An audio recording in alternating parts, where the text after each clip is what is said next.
Kabla hujalaumu kuhusiana na cheti cha kuzaliwa, acha nikwambie ukweli huu mchungu. Watu wengi wamekuwa wanacheleweshewa au kukoswa vitu vya kuzaliwa kwa sababu ya makosa kidogo kidogo yanayotokana na kuchukulia vitu poa. Katika video hii ninaenda kukuelekeza makosa yenyewe ambayo yanaweza kusababisha wewe kupata changamoto ya kucheleweshewa cheti cha kuzaliwa au kukoswa kabisa.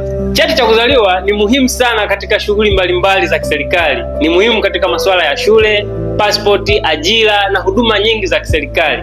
Kwa hiyo ni muhimu sana kila raia wa Tanzania kuwa na cheti chake cha kuzaliwa.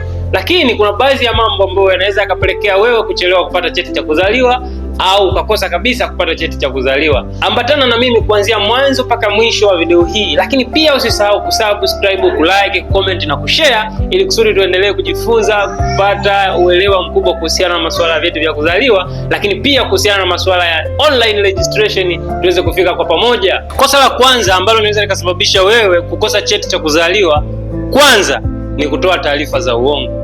Watu wengi wamekuwa wanatoa taarifa za uongo wanapokuwa wanafanya maombi ya vyeti vya kuzaliwa. Kwa mfano, mtu anabadilisha majina ya mtoto, majina ya wazazi au tarehe ya kuzaliwa, na wakati mwingine mahali ambapo mtoto alizaliwa. Wao wanafanya hivi wakifikiria ni jambo dogo, lakini kiukweli ni kwamba ukifanya hivi, hii ni sababu inayotosha kabisa wewe kunyima cheti cha kuzaliwa, au wakati mwingine kama utabahatisha cheti kitatoka kwa kuchelewa sana. Kosa la pili ambalo linasababisha cheti kuchelewa au mtu kukosa cheti cha kuzaliwa ni kuomba kwa kuchelewa. Watu wengi wanapozaa mtoto anapozaliwa wanasema mwache kwanza mtoto akue, akishakuwa tutamuombea cheti cha kuzaliwa. Lakini kiukweli kadri unavyozidi kuchelewa mchakato unakuwa mkubwa, na watu wengi huwa wanashindwa kutunza dokumenti zinazohitajika kwa muda, na hivyo inafikia wakati ambao wanaomba dokumenti zishagapotea. Kwa hiyo unakuzaa mtoto unakuja kuomba cheti cha kuzaliwa baada ya miaka 10.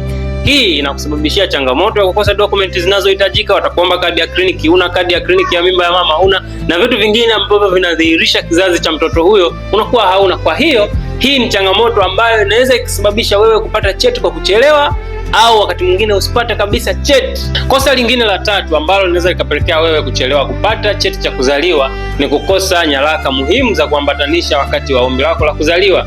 Nyaraka hizi ni pamoja na kadi ya kliniki, kitambulisho cha mpiga kura, kitambulisho cha utarifa, leseni ya udereva, pasipoti ya kusafiria, lakini pia barua ya mtendaji au mwenyekiti wa serikali za mtaa. Watu wengi wamekuwa wanashindwa kupata nyaraka hizi muhimu kwa sababu kuna watu ambao hana cheti cha darasa la 7, hana cheti cha ubatizo, hana cheti cha form 4, hana living certificate, hana kitambulisho cha mpiga kura, hana kitambulisho chochote ambacho kimebeba taarifa zake za msingi kuhusiana na masuala ya uzazi, ikiwa ni tarehe ya kuzaliwa pamoja na mwaka wa kuzaliwa. Kwa hiyo ukikosa nyaraka hizi muhimu ni sababu inayoweza kupelekea wewe kukosa cheti cha kuzaliwa au kuchelewa kupata cheti cha kuzaliwa.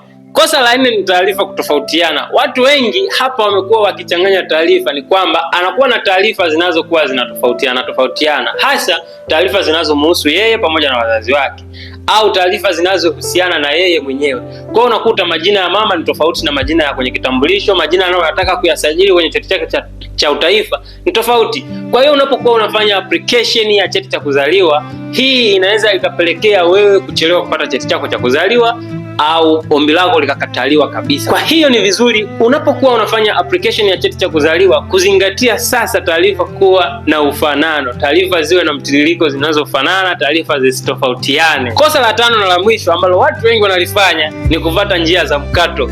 Watu wengi sana ni wazito wa kufuata utaratibu wa kupata cheti cha kuzaliwa, hivyo kutafuta njia za mkato ambazo zinapelekea maumivu makubwa sana, wanapoteza fedha